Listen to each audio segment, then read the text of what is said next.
Bikin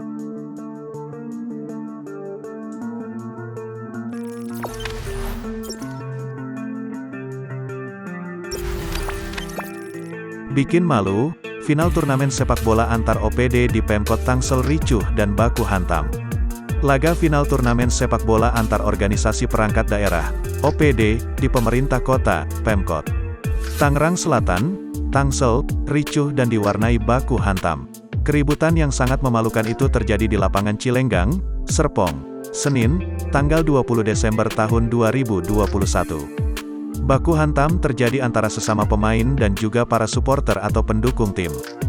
Dalam video mempertontonkan aksi saling pukul antara para pemain dan pendukung dari tim OPD yang bertanding yakni dari pihak Satpol PP Tangsel melawan tim Sekretariat DPRD Kota Tangsel. Kericuhan ini dibenarkan oleh pemain sekaligus pelatih dari tim Satpol PP, Syarif Hidayatullah saat dikonfirmasi wartakotalive.com, Selasa, tanggal 21 Desember tahun 2021. Ia menjelaskan awal mula insiden kericuhan itu bermula pemain dari kedua tim sempat terjadi gesekan saat merebut bola. Gesekan antar kedua pemain itu memicu pendukung dari kedua tim, hingga merangsek masuk ke dalam lapangan.